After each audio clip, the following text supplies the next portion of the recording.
On the night of March 11th, 1942, four PT boats slipped out of a moonless Sisseman Cove, carrying General Douglas MacArthur and other high-ranking officers on a desperate 700-mile dash to safety. For the crew of PT-34, the danger began almost immediately. Just hours into the voyage, a Japanese destroyer appeared on the horizon. The crew held their breath for 20 long minutes as the enemy ship passed without spotting the tiny wooden boat. The journey was far from over, but to understand how the Philippines fell to such desperation, we return to early December 1941. Early December 1941, the men of Patrol Wing 10 in the Philippines knew something was wrong. Their PBY patrols returned with reports of dozens of Japanese ships massing off Indochina and Luzon. One observer on Taiwan counted hundreds of enemy bombers and fighters waiting on the runways. The warnings were clear, but Washington still predicted no attack before April. At the seaplane base in Olongapo, the crews of VP-102 talked of little else. Then, on December 8th, local time, the news came. Pearl Harbor had been bombed. The Pacific Fleet was crippled. For the men at Olongapo, the war was no longer a rumor. It was here. Commander Edgar Neal assembled the squadron. He told them to write letters home, simple instructions in case they did not return. Charles Beckner, a young pharmacist's mate, took a clean sheet of paper. He wrote to his mother, telling her to split his belongings equally with his sister and brother. He signed it and dated it December 7th, 1941, the same day across the date line that the Japanese struck Hawaii. At 03:15 hours on December 8th, a coded message arrived from Admiral Hart, commander of the Asiatic Fleet. It read simply, "Japan started hostilities. Govern yourselves accordingly." Commander Neal read it 3 times, then gave the order, "Roust the squadron, load bombs, get the planes in the air."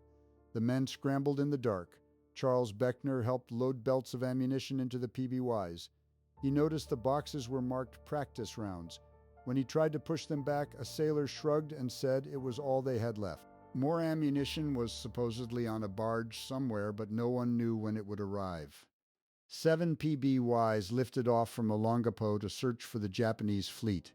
7 more remained behind, heavy with 500-pound bombs. The base fell quiet. Charles stood on the tarmac, listening to distant explosions. He had no news of the nurse, Mary Finian, at Kanyakao Hospital.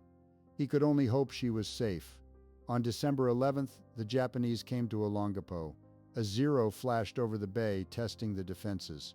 Minutes later, 6 fighters roared in from the direction of Fort Wint.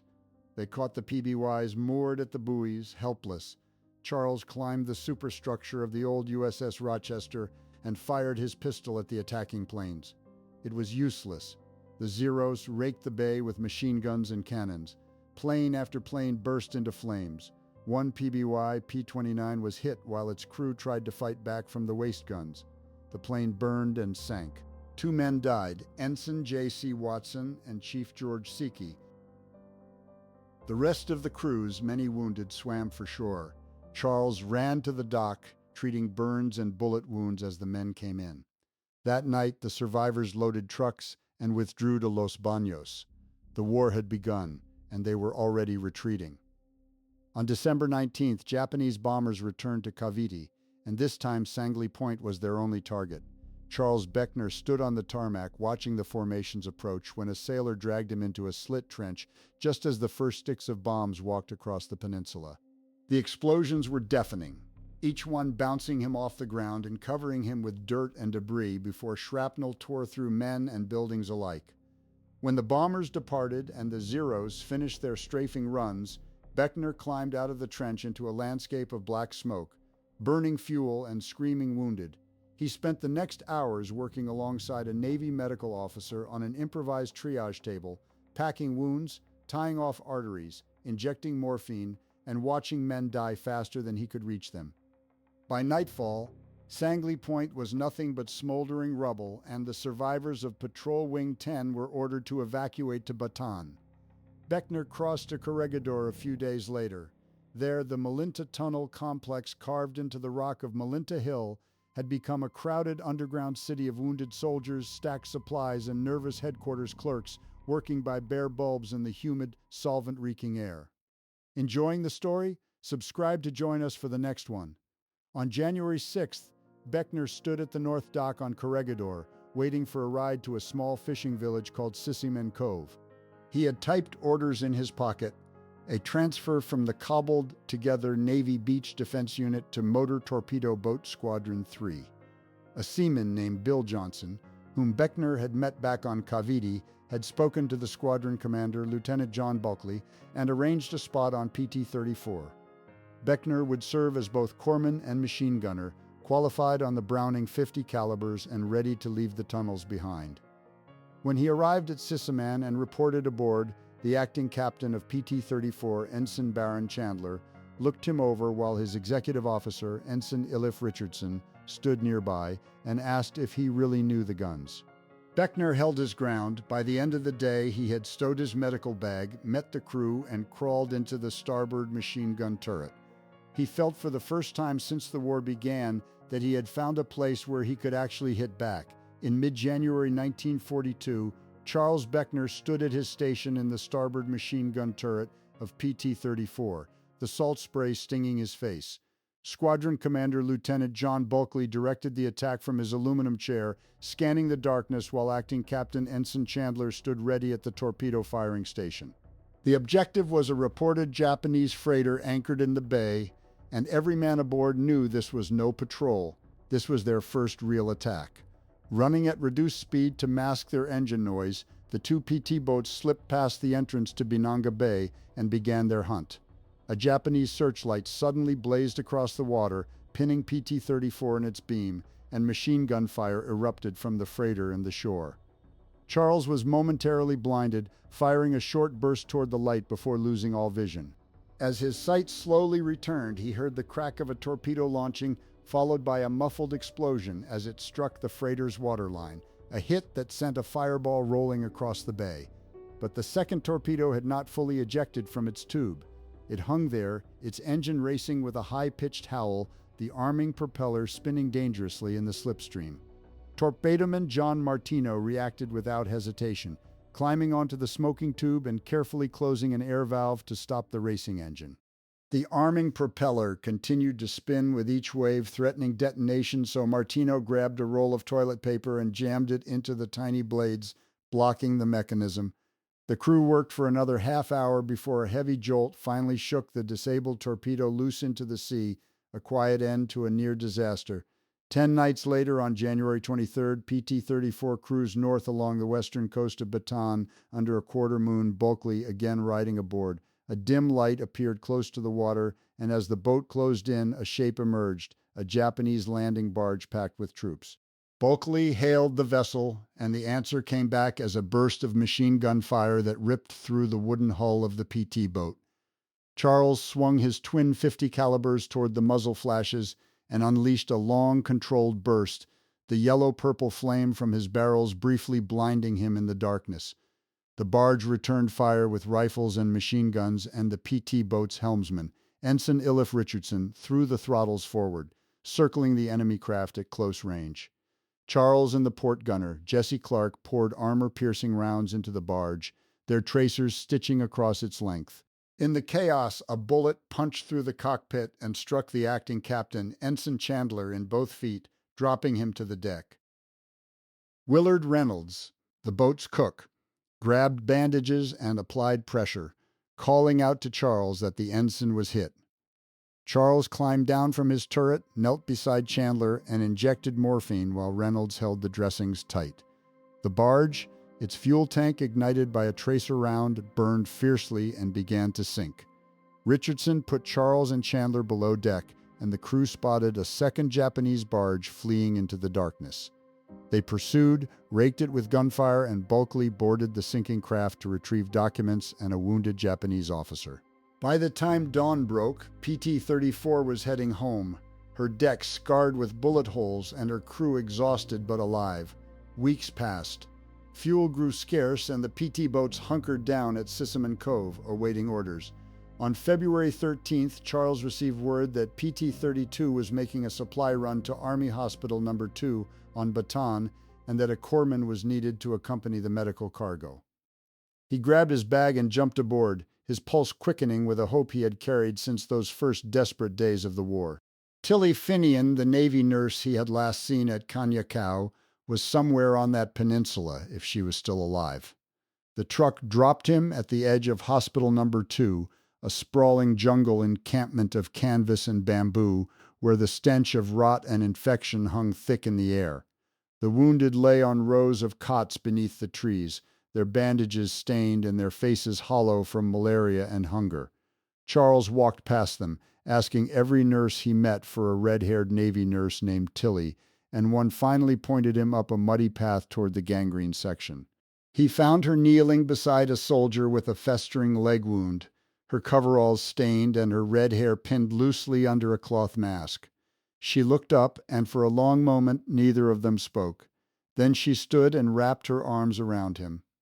They talked for only a few minutes, surrounded by the groans of dying men, and she asked him to make a promise that if one of them did not survive, the other would remember. He gave her his word, and she kissed him lightly before turning back to her patients. It was a promise he intended to keep, no matter what came next. In late February 1942, Charles Beckner sat on the Corregidor dock, studying his pocket dictionary. A civilian with a pencil mustache and an Oklahoma drawl introduced himself as Nat Floyd, a reporter for the New York Times. Floyd claimed he had heard a rumor that the entire PT squadron would break through the Japanese blockade and run for China. Beckner pressed him for details, then realized Floyd was fishing for confirmation. The reporter knew nothing solid, only that something big was coming. Floyd walked away with a handshake and a promise. If Beckner learned anything, he would share it. On the afternoon of March 1st, all 4 PT boats of Motor Torpedo Boat Squadron 3 motored to Corregidor's North Dock. General Douglas MacArthur himself stepped from a sedan, accompanied by his wife and staff, to present Lieutenant John Bulkley with the Distinguished Service Cross.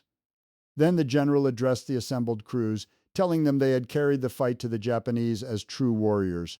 The men received a pack of cigarettes each, and MacArthur vanished without explanation. 2 days later, Lieutenant Kelly ordered PT-34's crew to rearrange 20 barrels of aviation gasoline on deck in a 6-5-6-3 pattern from forward to aft. Carpenter's mate Budolf reinforced the aft deck to withstand the weight in rough seas, and Beckner understood at last that the squadron was preparing for a long voyage. On the evening of March 11th, the 4 PT boats slipped their moorings in Sissaman Cove under a moonless sky. PT-34 carried Rear Admiral Rockwell, Brigadier General Richard Marshall, Colonel Charles Stivers, and Captain Joseph McMicking passengers, whose presence told the crew this was no ordinary patrol. The civilian reporter Nat Floyd had somehow talked his way aboard and was ordered below by Lieutenant Kelly, who announced that if anyone tried to leave the boat now, he would have to shoot them. Kelly then told the assembled crew their destination was not China but Mindanao, 700 miles south. A shore battery lit the channel with a searchlight, and PT-34 led the formation through the minefields toward the open sea, carrying the supreme commander of Philippine forces into the darkness. The 4 PT boats emerged from the minefield channel into open water, their engines throttled down to mask the sound. PT-34 led the formation, with Kelly at the bridge and Richardson at the wheel, both men scanning the black horizon for any sign of Japanese patrols. The Army passengers below deck were already retching into buckets, the violent pitch and roll of the 77-foot hull punishing their stomachs before the voyage had truly begun. Charles Beckner stood in his starboard turret, salt spray stinging his eyes, his fingers resting on the twin Browning, triggers out of habit rather than expectation. Less than 30 minutes after leaving Tagawayan Island, still in full daylight, Charles Beckner spotted a mast on the horizon. It grew into the low gray silhouette of a Japanese destroyer. Admiral Rockwell, standing beside Lieutenant Kelly, gave the order to change course. PT-34 swung hard to starboard, her triple Packard engines straining. For 20 long minutes, the crew held their breath as the destroyer held its course past them and disappeared below the horizon, never seeing the tiny wooden boats hugging the swells during the first night. PT-32's center shaft strut loosened in the heavy seas, and the vibration ruptured a fuel line, leaving her limping on her two wing engines with fouled filters. Schumacher, mistaking PT-41 for a Japanese destroyer in the darkness, ordered his crew to jettison their reserve barrels of gasoline, losing most of their fuel reserves before the error was discovered. By the afternoon of March 12th, PT-32 had struggled into Tagawayan Island's lagoon and joined PT-41 and PT-34. MacArthur, Rockwell, and Bulkley held a brief conference and decided the damaged boat could go no farther. She would stay behind to await a submarine rendezvous. The remaining two boats, PT-41 and PT-34, pressed south, leaving PT-32 and her crew anchored in the still lagoon. As night fell, the wind shifted west and strengthened, driving sheets of rain horizontally across the deck. Within hours, the swells had climbed past 15 feet, each trough revealing a wall of green water higher than the mast. Richardson wrestled the wheel to keep PT-34's bow pointed into the oncoming waves, knowing a single broadside would capsize them. Below deck, the Army generals and Admiral Rockwell braced themselves against bunks and bulkheads. The smell of vomit thick in the closed air. Lightning split the sky, and for a split second Charles saw the full fury of the sea, whitecaps breaking in every direction, spray torn from the wave tops by winds that howled like a wounded animal. He wiped the salt from his eyes and gripped the turret ring, his knuckles white. The hull groaned under the strain, joints working loose, seams opening, salt water seeping into compartments that had never been watertight. Hunter, the machinist, was below with the engines, coaxing every possible revolution from the overheating Packards, while Reynolds passed cups of cold coffee to the shivering crew topside. The storm raged through the night. No one slept, no one could. The boat rose and fell like a cork in a washing machine, the crew taking turns at the wheel to keep her pointed into the swells. Just before dawn, the wind slackened and the clouds broke apart, revealing a pale orange sky. The seas settled to foam-flecked rollers, and the exhausted men allowed themselves a single ragged breath. Charles looked down at the cockpit and saw Rockwell staring aft, watching PT-41 emerge from the haze, still trailing them, still afloat. At sunrise on March 13th, Clark called out from the port turret, a navigational light dead ahead. It was the Macabalan Point beacon, and beyond it lay the mouth of the Cagayan River. Kelly had brought them 700 miles to within sight of their target without a single chart, using only dead reckoning and a penciled sketch. Rockwell, who had questioned every decision, offered no complaint now. He simply said, "Perfect landfall, Kelly. Perfect." PT-34 and PT-41 tied up at the Cagayan Wharf as a convoy of Army sedans rolled through the coconut grove. General Sharp, the Mindanao commander, stepped from the lead car and saluted as MacArthur, gaunt and exhausted but wearing his gold-braided cap, strode down the gangway onto solid ground. The crews assembled on the dock in their salt-stained, tattered uniforms, unshaven and hollow-eyed. MacArthur faced them and spoke. "You have performed in true Navy style. It gives me great pleasure and honor to award each of you the Silver Star." He turned to Bulkley and shook his hand. "You have taken me out of the jaws of death, and I will not forget it." Then the general issued his final order. The squadron was to continue offensive operations against the Japanese in waters north of Mindanao. The crews stood in silence as MacArthur's convoy roared back into the trees. Kelly looked at his men and said nothing. There was nothing left to say. The evacuation was complete. The symbol of American resistance would live to fight another day. Charles Beckner survived the war and returned to Indiana, carrying with him the memory of a red-haired nurse he had promised not to forget. Mary Finian endured as a prisoner of war in the Philippines and survived 3 years of Japanese internment. John Martino survived the war, his quick thinking with the jammed torpedo becoming squadron legend. Bill Johnson also lived through the conflict, his radioman skills vital to the squadron's communications. Nat Floyd, the reporter who stowed away, filed his dramatic story of the MacArthur escape and continued his journalism career for decades. John Bulkley received the Medal of Honor for his leadership and went on to become a Rear Admiral. Robert Kelly and Ilif Richardson both survived the war, their service on PT-34 never fully recognized outside the squadron. The boat itself, Lucky 34, was sunk by Japanese aircraft off Cebu less than a month after delivering MacArthur to safety, taking no crew with her, having done her duty to the last. If you have any personal stories, family memories, or historical anecdotes from the Pacific Campaign or the fall of the Philippines, share them in the comments below. We read everyone. Please subscribe to the channel and give this video a like to support our future historical documentaries. Thank you for listening, and thank you for keeping this history alive.